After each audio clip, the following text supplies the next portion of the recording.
Alhamdulillah, as-salatu was-salam ala nabiyyina Muhammad wa ala ahlihi wa sahbihi wa man tabi'ahum bi ihsan ila yawmiddin amma ba'du. Je m'excuse pour hier, hein, j'étais là, mais je sais, la connexion rendait, le réseau était trop faible et ne permettait pas une connexion. J'ai tenté à maintes reprises, ça ne voulait pas se connecter. Donc, je n'ai pas insisté et j'ai laissé tomber. Qaddara ma shafa'al. Mais bon. طيب سنواصل إن شاء الله في هذا الكتاب شرح آداب المسلمة.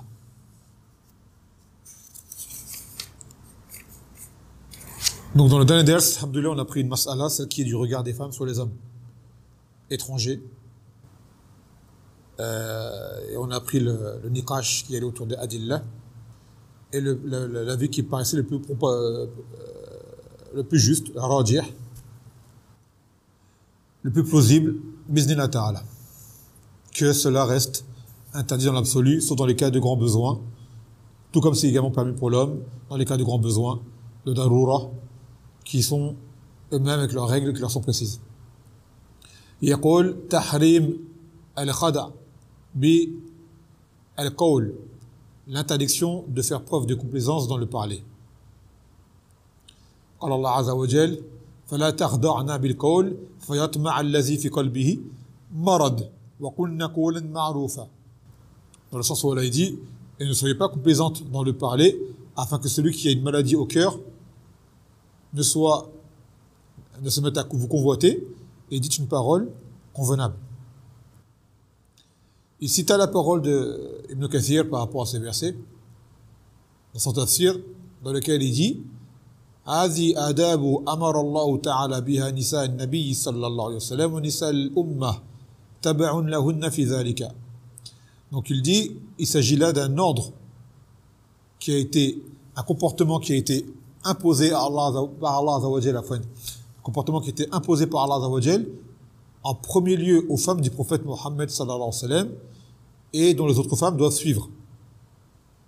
وقال السدي وغيره يعني بذلك ترقيق الكلام إذا خاطبنا الرجال ولهذا قال فيطمع الذي في قلبه مرض.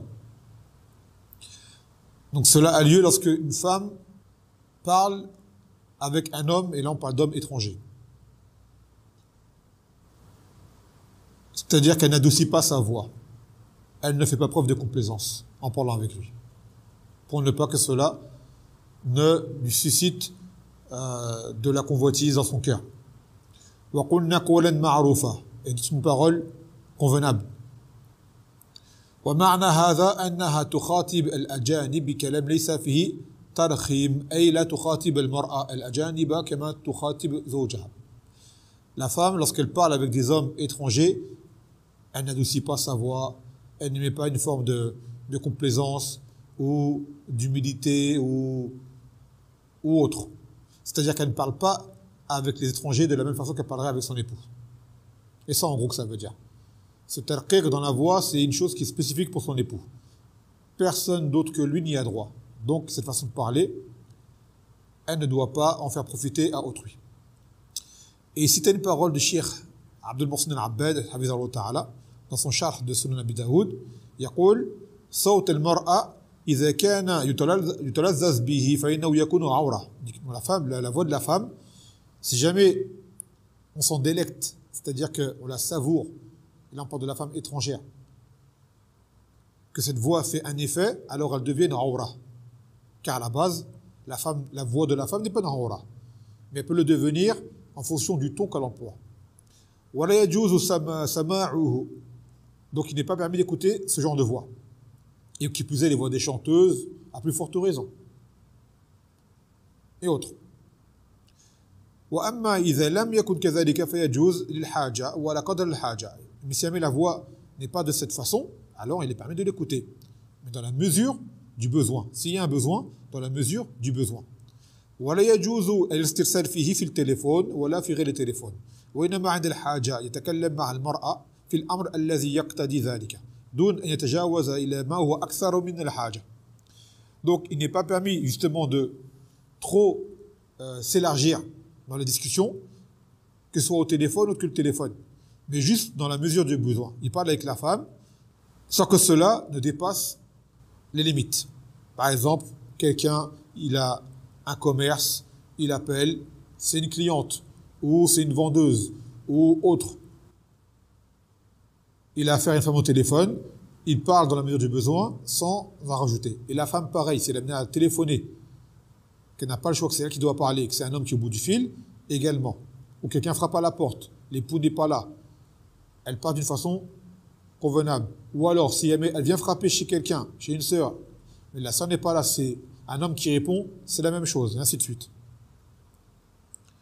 وإذا كان الصوت فيه متعة وفيه لذة وفيه فتنة فليس للإنسان يستمع لذلك الصوت. Et par contre, si la voix de cette femme, comme on l'expliquait, est une voix qui est plaisante et qui est une tentation, et ce qui y ressemble, à ce moment-là, il n'est pas permis à l'homme de l'écouter. Donc à la femme de se faire entendre. Donc on fait attention aux discussions au téléphone. Et c'est aussi un point important que le ulama y cite, lorsque un homme, mathalan, dans une muamala de zawaj, dans un échange pour un zawaj avec la prétendante, pour la khidba, pareil, ils n'ont pas à parler au téléphone, ni à s'échanger des messages. Ils ne sont pas encore mariés, c'est une femme étrangère pour lui, et elle, et lui pour elle. Et ce côté de on apprend à se connaître, ça c'est une porte à se connaître tout ce qu'il en faut et arriver à des dérapages. Donc la religion, elle a vu fermer les portes. Ils font la khidba, dans les règles, ils établissent, ils se mettent d'accord une date de mariage, et après ils se marient, et après une fois qu'ils sont mariés, alhamdoulilah, ils peuvent faire tout ce qu'ils ont à faire dans le halal. Mais avant cela, c'est une porte qui est très dangereuse. Les fréquentations hors mariage, même si elles sont par téléphone, par message, c'est une porte de fitna. يقول ثامنا تحريم الخلوة بالأجنبي. L'interdiction de se retrouver isolé avec l'homme étranger. Et là, c'est quoi le ajnabi?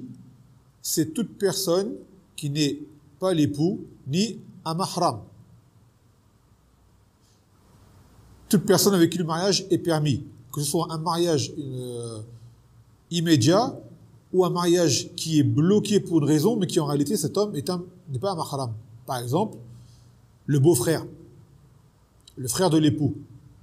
Au moment où la femme est mariée avec cet homme-là, lui il ne peut se marier avec elle. Mais si demain, il arrivait à ce qu'elle se sépare de son frère, ou qu'il y ait un décès ou autre, cet homme-là deviendrait permis. Donc c'est pas un mahram pour elle. Même si le mariage est interdit tant qu'elle est mariée avec son frère, ce n'est pas un mahram pour elle. Donc ces hommes-là également, ce sont des ajanib, des étrangers pour elle. Et ils prennent ces règles-là.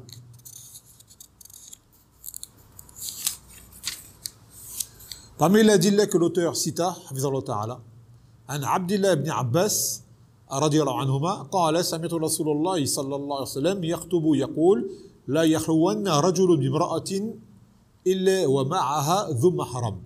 Le Nabi sallallahu alayhi wa sallam, il a dit lors d'un sermon qu'un homme n'a pas à rester isolé avec une femme seule sans que son mahram ne soit présent. ثم يقول عن عمر بن الخطاب رضي الله عنه قال رسول الله صلى الله عليه وسلم ألا لا يخون رجل بامرأة إلا كان ثالثهما الشيطان. Il a dit qu'un homme ne se retrouvera pas seul avec une femme isolée sans que Shaitan ne soit le troisième. Puis cita عن علي ابن أبي طالب رضي الله عنه قال قال رسول الله صلى الله عليه وسلم رأيت شابا وشابة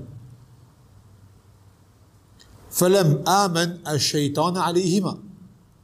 Il a dit, le Nabi sallallahu alayhi wa sallam, si je vois un jeune et une jeune, c'est-à-dire ensemble isolés, alors je crains pour eux que Shaitan ne soit, on va dire, dans le sens troisième, c'est-à-dire je ne sens pas à l'abri de Shaitan, ces deux-là. Et même s'il dit shaban wa shabbatan, cela également est valable pour les personnes de plus grand âge. Mais souvent, à cet âge-là, c'est l'âge où les blessures sont les plus fortes, où il y a plus de frivolité. Voilà pourquoi le hadith cite shab wa la shabba. Donc maintenant, par rapport au hadith, quand il dit que un homme ne peut se retrouver seul avec une femme, si ce n'est en présence de son mahram, cela n'est pas dans l'absolu. Comme prouve d'autres hadiths, qu'en réalité le but c'est qu'ils ne soient pas seuls tous les deux. lui et elle. Maintenant, si par exemple une femme elle est avec sa mère, avec une tierce personne, un homme, elle peut. Avec sa sœur, elle peut. Avec sa tante, avec une personne qui lui est proche, elle peut. Par exemple, il est permis à des femmes de prendre le taxi, si le chauffeur c'est un homme, si elles sont plusieurs. Là, il n'y a pas de khalwa qui se fait. Mais si elle est seule avec le chauffeur de taxi, ça rentre dans la khalwa. Les ulama disent donc à ce moment-là, c'est une situation qui n'est pas permise. Ensuite, il cite une parole de Cheikh Al-Uthaymin qui est importante, dans laquelle il dit, je la traduis directement, qu'en réalité, la troisième personne présente pour empêcher que cette situation de khalwa ne soit effective, il faut que ce soit une personne qui soit sagace, sensée. C'est-à-dire une personne avec laquelle sa présence ferme les portes de la fitna. Donc il dit par exemple, un enfant en bas âge, lui, en réalité, sa présence ne suffit pas. Une femme avec son fils qui a 7 ans, en présence d'un homme adulte, cet enfant-là, en réalité, ne fait pas annuler ce jugement de khalwa, car cet enfant-là ne sert à rien en réalité à ce moment-là. Il n'est pas un rempart face à cet homme qui peut facilement dérouter l'enfant ou faire des allusions que l'enfant ne comprend pas, et ainsi de suite. Il faut que ce soit une personne éveillée. Donc un homme ou un enfant d'un certain âge qui comprend ce qui se dit, ce qu'il fait, ce qui mettra une barrière à cet homme, ou à la mère également, qui mettent un obstacle à la fitna qui pourrait en découler. Donc c'est important que la troisième personne soit une personne sagace, en mesure de comprendre la situation, et qu'elle sache pourquoi sa présence est là également. Et quand il dit dans le hadith إِلَّا كَانَ ثَالِثُهُمَا الشَّيْطَانِ, sans que le troisième soit shaitan, ça veut dire que shaitan, lorsque un homme et une femme se retrouvent isolés, shaitan vient lancer ses insufflations dans la poitrine, c'est wasawis, qui amène à ce que les deux personnes puissent s'imaginer des choses qu'elles ne s'imaginaient peut-être même pas auparavant. Et si ce ne sont pas les deux, alors ce sera au moins l'un des deux. Et même si ce n'est aucun des deux, quoi qu'il en soit, le hadith, il est clair. Par exemple, on va donner un exemple extrême, tu as un homosexuel homme se retrouvant seul avec une lesbienne. Ils ne sont pas attirés l'un par l'autre. On est bien d'accord, selon leurs mœurs. Quoi qu'il en soit, shar'an, cet isolement entre deux ne reste quand même pas permis. Vous comprenez? Car ça reste toujours un homme dans le shar, et elle, c'est une femme dans le shar étranger. Donc, Shaitan viendra et fera en sorte d'inciter à ce que la situation dérape, en fait. Elle dérape. Donc, il faut craindre Allah Azza wa Jal quand ce genre de situation se produise. Qu'une femme ne se retrouve pas seule avec un homme étranger.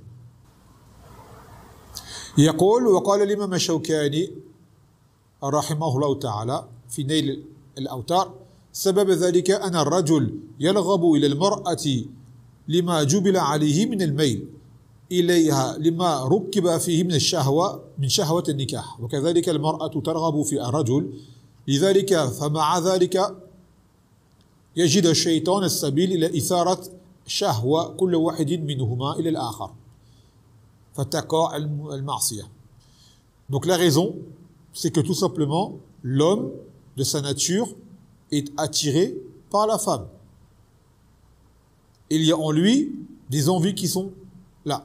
Et la femme également, de nature, elle est attirée par l'homme. Il y a en elle des envies qui sont là. Donc Shaitan, ses envies, il les connaît. Et cet isolement est une situation propice pour lui permettre de pouvoir éveiller ce genre justement de désir et ce genre d'envie. Et celui qui est faible et qui n'est pas muwaffaq, il finit malheureusement par passer à l'acte. Et les deux sont faibles. L'homme est faible et la femme est faible. Ou alors ça peut être une situation encore plus périlleuse, c'est que la femme est faible et l'homme en abuse. Vous savez qu'il y a des viols. Je pense que vous le savez ça. Et donc c'est une chose qui arrive quand? En général, un viol, c'est lorsqu'une femme se retrouve seule, isolée, à la portée d'un homme mal intentionné, d'un ou de plusieurs hommes mal intentionnés. Mais généralement, c'est qu'elle est seule. C'est rare de trouver un violeur qui attaque plusieurs femmes alors qu'il est tout seul. Généralement, c'est qu'elle est seule. Vous voyez ce qui peut se passer dans une situation où ils sont à l'abri du regard des gens. Et c'était une parole de Cheikh Uthaymin qui dit ويوجد بعض الناس مع أهله شهوته ضعيفة لكن مع غير أهله شهوته قوية يمكن لو تكلم مع امرأة أجنبية مجرد كلام تتحرك الشهوة. Il a dit tu as des hommes qui ont peu d'envie avec leurs épouses. Et pourtant, lorsqu'ils parlent avec une femme étrangère, leurs pulsions sont plus fortes. Ça arrive, car la femme, par exemple, l'épouse, ou même la femme avec son époux, ils sont habitués l'un à l'autre, ils se connaissent. Donc ce n'est plus comme une personne qui est étrangère. Tu as juste à voir la différence qu'il y a lorsque tu viens de te marier et après 1 an, 2 ans de mariage. Ce n'est plus pareil. D'accord? Le ressenti n'est plus le même. Et bien ce ressenti que tu as au début du mariage ou avant le mariage, cette envie que tu as par rapport à l'autre personne, et ben c'est cette envie tu l'auras pour une personne étrangère qui va te plaire. Donc si jamais tu te trouves seul avec cette personne-là, et ben Shaitan y vient et il réveille ce genre de pulsion. Plus forte encore que si jamais tu avais été avec ton épouse ou avec ton époux. C'est un fait. Et c'est chez l'être humain, c'est comme ça. Donc l'islam est venu par sa rahma pour nous préserver, nous donner les causes, pour ne pas tomber dans ce qui nous a été interdit. Et il dit فالمرأة وإن كانت عجوزة, c'est-à-dire que même cet isolement est interdit, même avec une femme qui est âgée. On ne peut pas dire non, c'est une vieille dame normale. Non, même avec une vieille dame qui est âgée, cela n'est pas permis. يقول فإنه يقال لكل ساقطة لاقطة ولهذا لم يستثنى من هذا الشيء حتى ولو كانت ابنة العم وزوجة الأخ فإنه لا يحل له أن يخلو بها.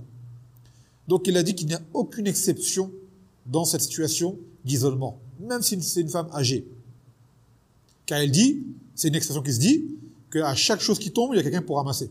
C'est-à-dire que même une femme qui est âgée, elle pourra susciter quelque chose chez un homme, ou alors elle-même, elle peut, malgré qu'elle soit âgée, ça ne veut pas dire qu'elle n'est plus attirée par des hommes. Vous comprenez? Donc même cela rentre dans le même jugement. Et il dit aussi, tu te retrouves seul, par exemple, avec ta cousine. Parce que tu en as, parce que la cousine, c'est une mahram. La cousine, c'est pas une mahram. Les cousins-cousines, en islam, ils peuvent se marier entre eux. Ils ont le jugement, même s'ils sont des proches au niveau des liens parentés, ils sont des jugements de ajanib, ils sont des étrangers. Ils peuvent se marier ensemble. Ou également, il dit, comme cela va venir dans le ders, le beau-frère. C'est-à-dire l'épouse ne peut se retrouver seule avec le frère de son époux. Même si sur le moment, le mariage est interdit entre les deux, mais il reste quand même un ajnabi pour elle. ثم يقول, parmi les adilla également, إياكم والدخول على النساء. Prenez garde à ne rentrer. Ça c'est le hadith de Uqba ibn Amir. Je vais préciser. إياكم والدخول على النساء. فقال رجل من الأنصار يا رسول الله أفرأيت الحمو. قال الحمو الموت. Il a dit, Nabi sallallahu alayhi wa sallam, prenez garde à ne rentrer chez les femmes. Et un homme parmi les Ansar, il a dit, ô messager d'Allah, et qu'en est-il du hamou? Le hamou, c'est le proche de l'époux.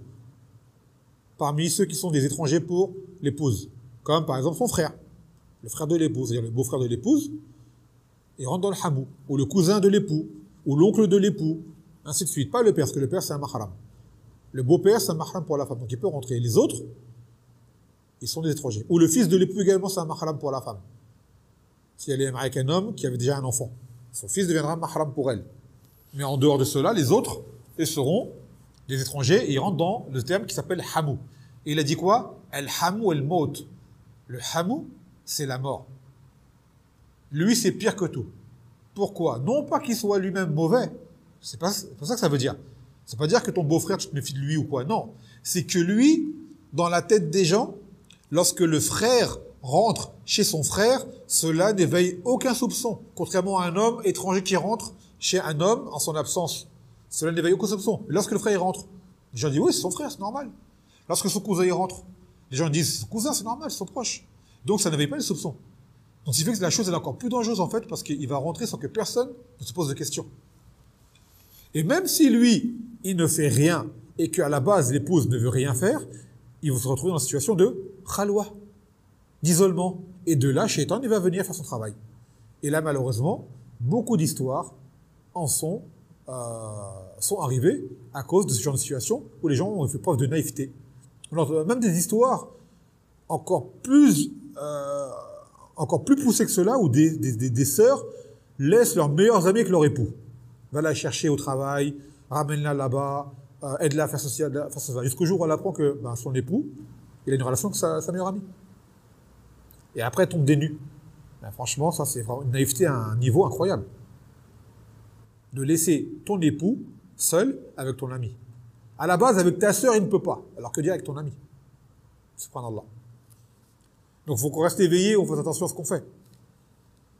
Donc, c'est-à-dire dit le hamul maut, le proche parent, c'est la mort, car lui, il éveille moins le soupçon.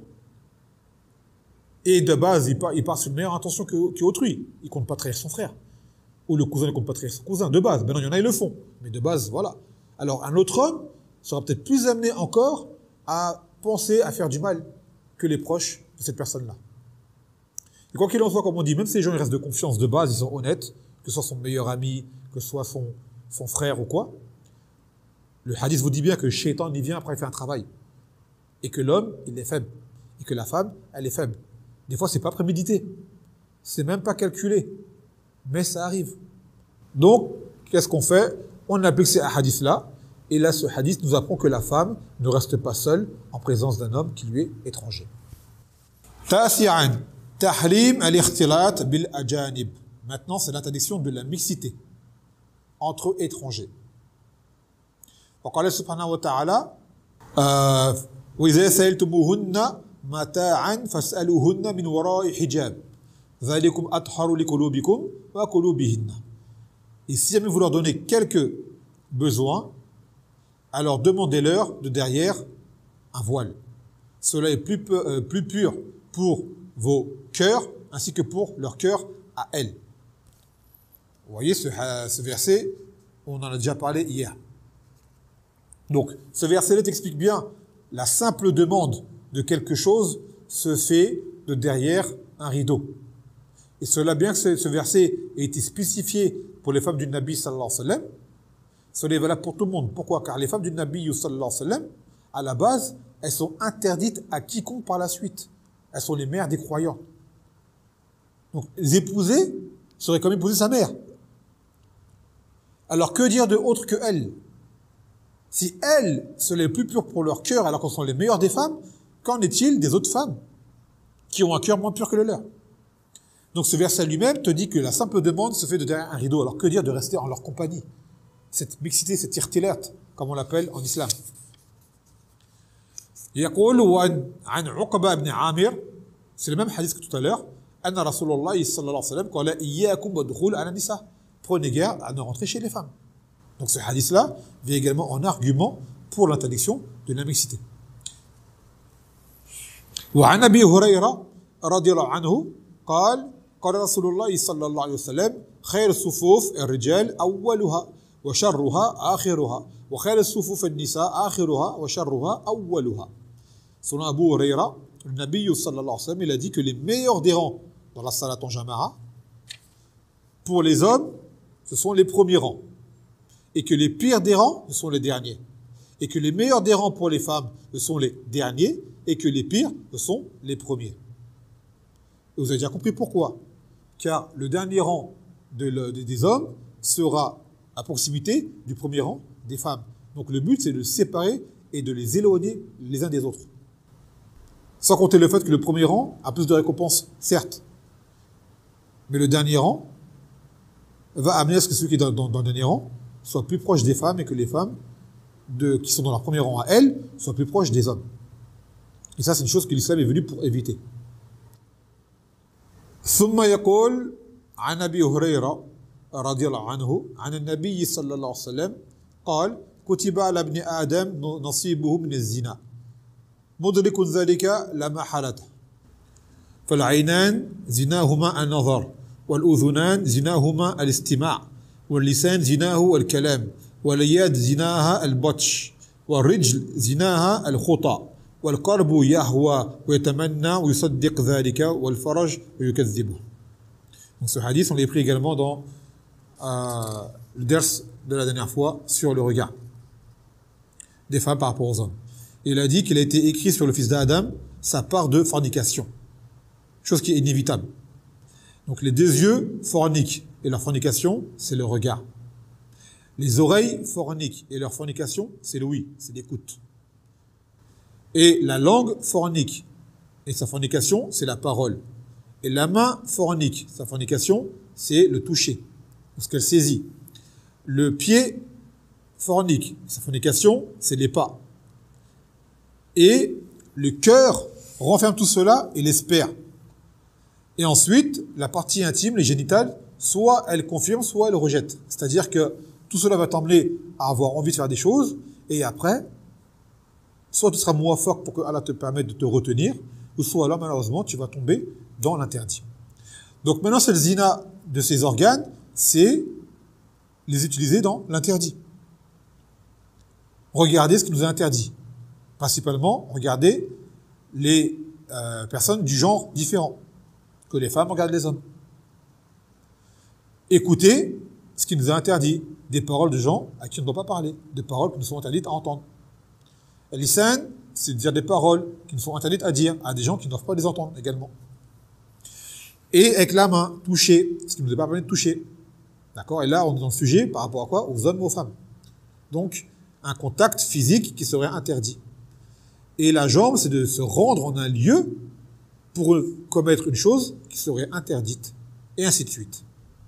Donc tout cela, ces membres seront nommés comme étant fornicateurs à leur degré. Mais bien sûr, le sens propre du zina, de la fornication, c'est celle qui est de l'acte, le rapport sexuel hors mariage.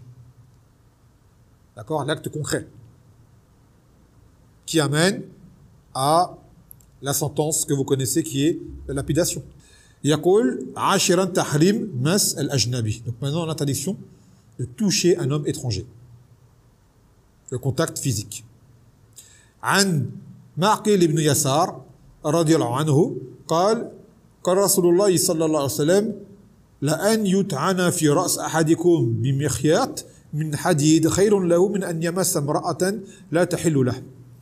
Il a dit le prophète Mohammed sallallahu alayhi wa sallam que l'un d'entre vous, que l'on rentre une aiguille dans la tête ou une épingle, une aiguille de fer dans la tête de l'un d'entre vous, cela lui est meilleur que de toucher une femme qui ne lui est pas permise.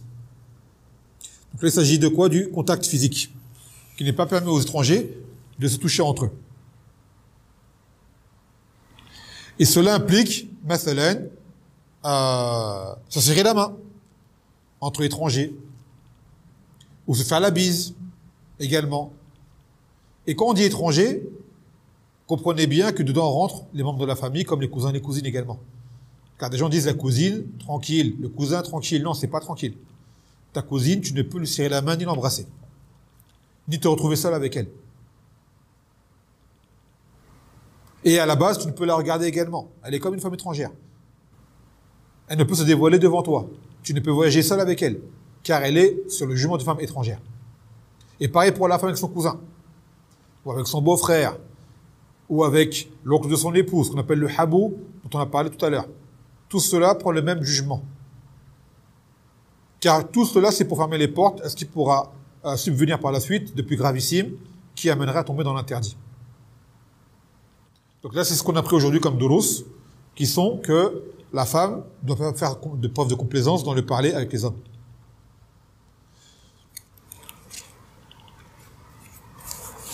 Tout comme il n'est pas permis à la femme de se retrouver seule, isolée avec un homme étranger.